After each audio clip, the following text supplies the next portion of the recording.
Habakkuk. Habakkuk 1. The oracle that Habakkuk the prophet saw.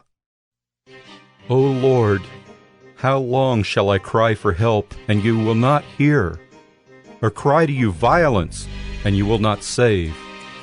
Why do you make me see iniquity, and why do you idly look at wrong? Destruction and violence are before me, strife and contention arise.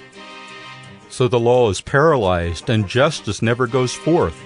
For the wicked surround the righteous, so justice goes forth perverted. Look among the nations and see, wonder and be astounded. For I am doing a work in your days that you would not believe if told. For behold, I am raising up the Chaldeans, that bitter and hasty nation, who march through the breadth of the earth to seize dwellings not their own. They are dreaded and fearsome. Their justice and dignity go forth from themselves. Their horses are swifter than leopards, more fierce than the evening wolves. Their horsemen press proudly on. Their horsemen come from afar. They fly like an eagle swift to devour. They all come for violence, all their faces forward. They gather captives like sand. At kings they scoff, and at rulers they laugh. They laugh at every fortress, for they pile up earth and take it. Then they sweep by like the wind and go on, guilty men, whose own might is their God. Are you not from everlasting, O Lord my God, my Holy One? We shall not die? O Lord, you have ordained them as a judgment, and you, O Rock, have established them for reproof. You who are of purer eyes than to see evil and cannot look at wrong, why do you idly look at traitors and remain silent when the wicked swallows up the man more righteous than he? You make mankind like the fish of the sea, like crawling things that have no ruler. He brings all of them up with a hook. He drags them out with his net. He gathers them in his dragnet, so he rejoices and is glad. Therefore he sacrifices to his net and makes offerings to his dragnet. For by them he lives in luxury, and his food is rich. Is he then to keep on emptying his net and mercilessly killing nations forever? Habakkuk 2. I will take my stand at my watchpost and station myself on the tower, and look out to see what he will say to me, and what I will answer concerning my complaint.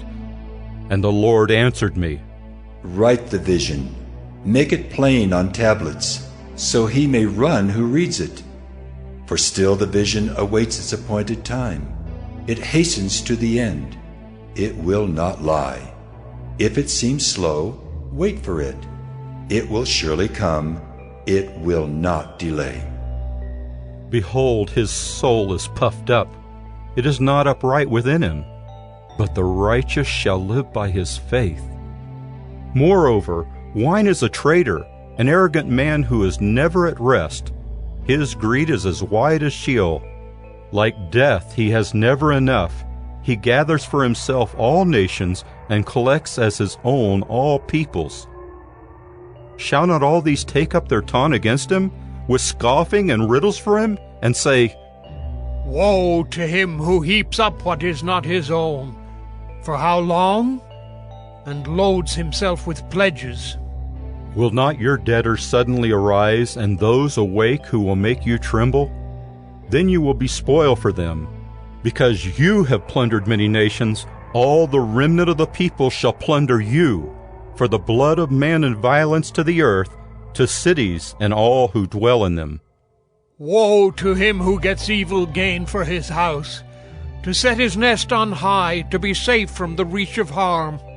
You have devised shame for your house by cutting off many peoples. You have forfeited your life, for the stone will cry out from the wall, and the beam from the woodwork respond. Woe to him who builds a town with blood and founds a city on iniquity.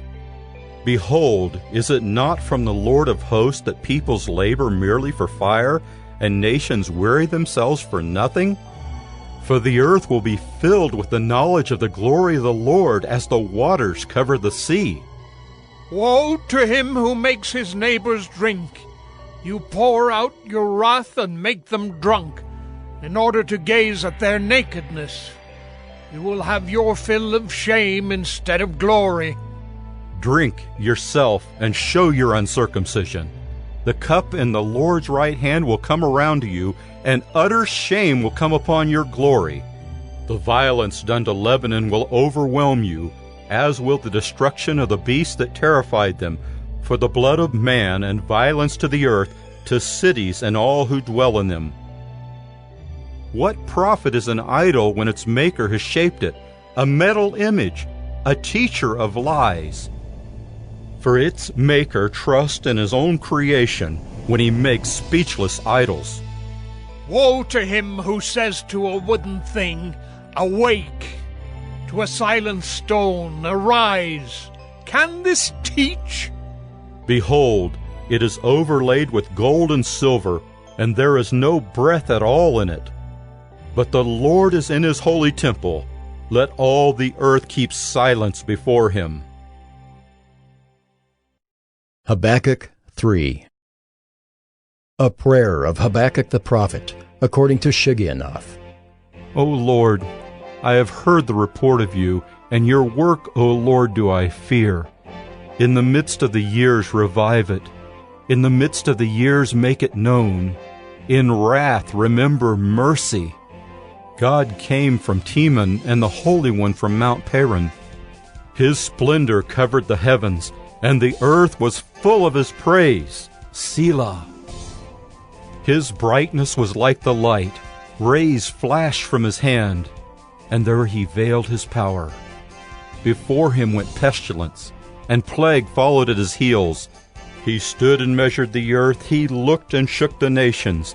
Then the eternal mountains were scattered. The everlasting hills sank low. His were the everlasting ways. I saw the tents of Cushan in affliction. The curtains of the land of Midian did tremble. Was your wrath against the rivers, O Lord? Was your anger against the rivers?